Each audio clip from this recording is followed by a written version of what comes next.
Tuna tukio moja ambalo lilikuwa limejitokeza la kupatikana kwa mtoto ambaye alijaribu kutoroshwa, ambapo Jeshi la Polisi mkoa wa Tabora linatoa taarifa ya kutoroshwa kwa mtoto, tukio ambalo limetokea tarehe 19 mwezi wa 3 mwaka huu 2025 majira ya saa 9:15 kwenye maeneo ya kituo cha mafuta cha Toto, kata ya Kanyenye, manispaa na mkoa wa Tabora, ambapo Christina Loveness Nation, huyu ana umri wa miaka 15, ni mkazi wa Malagarasi, Kigoma, alikamatwa kwa wananchi wakishirikiana na Jeshi la Polisi akiwa anatoroka na mtoto aitwaye Daniela Doto mwenye umri wa miezi 3 na wiki moja.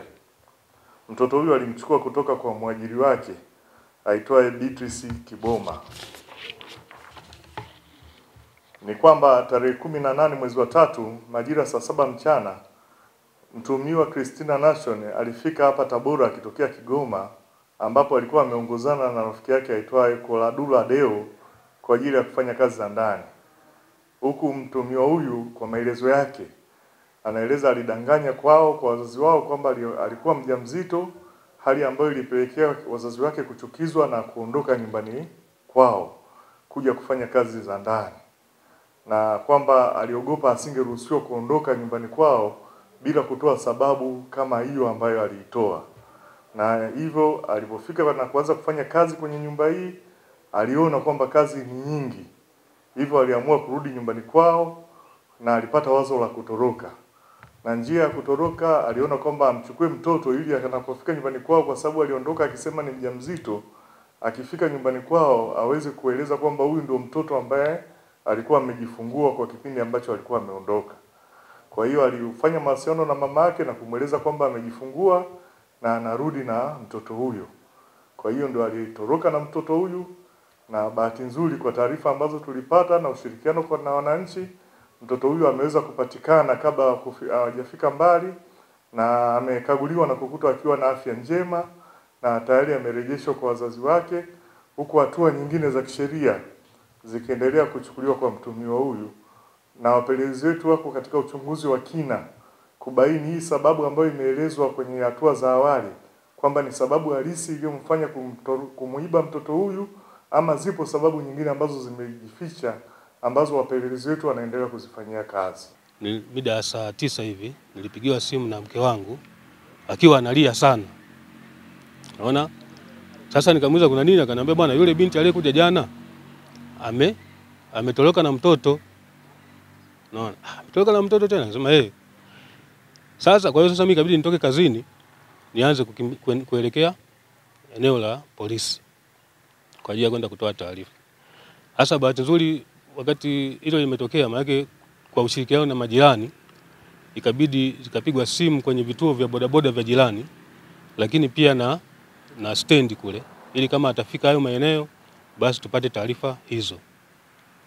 Sasa wakati mimi nimefika kituo cha polisi, maana kwa kuwa tayari taarifa zilikuwa zimeshasambaa, basi akawa na Jeshi la Polisi wakawa wamepata taarifa hizo.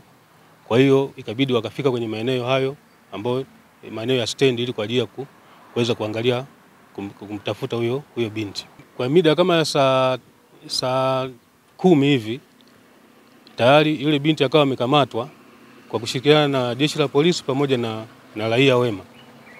Alikamatwa maeneo ya Sheli ambayo iko jirani na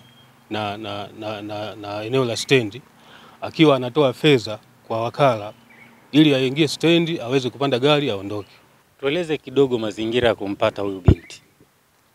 Huyu binti alipatikana baada ya mke wangu kuwa alikuwa anafahamiana na dada moja, ni rafiki yake, wanafanya shughuli zao kwa pamoja.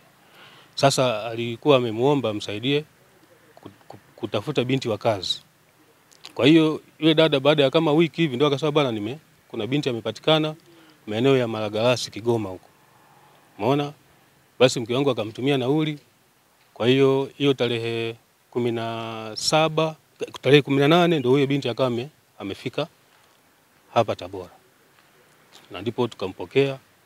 Kwa hiyo tukaendelea naye kama mwanafamilia pale nyumbani. Lakini sasa bahati mbaya siku iliyofuata ile, yani amefika hiyo tarehe 18, tarehe 19 akawa amefanya tukio hilo.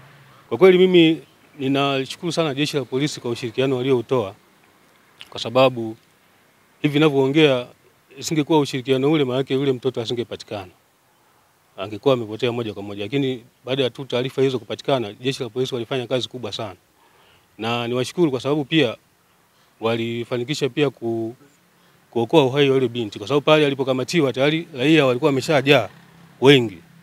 Kwa hiyo hatujui wangemfanya nini, lakini bahati nzuri polisi walifika mapema pale, ndio wakaweza kumokoa na kumpeleka kituoni. Binti aliniaga kama anaenda kuanika nguo nje, na wakati huo alikuwa anambembeleza mtoto. Kwa hiyo akatoka na mfuko wake wa nguo, akasema alikuja na nguo mbichi, kwa hiyo anatoka kuzianika nje. Manake alitoka akiwa na kengele ya mtoto, nikasikia ile kengele hailii. Ndio nikatoka nikaanza kumuita, nazunguka uani kwenye kamba hayupo. Ndio nikatoka getini, nakuta geti liko wazi. Baada ya kuona geti liko wazi, ndio nikatoka nje kwa majirani. Niliogopa sana kwa sababu mtoto bado ni mdogo, bado ni mchanga, na sikutegemea kama ingeweza kutokea tukio la hivyo. Kwa hiyo tunashukuru sana wananchi pamoja na jeshi la polisi kwa ushirikiano wao. Ujumbe kwa wakina mama, tunatakiwa kuwa makini sana na mabinti pamoja pia na watoto wetu. Tunatakiwa tuwe na ukaribu, tusiwaamini mabinti tunaowapata.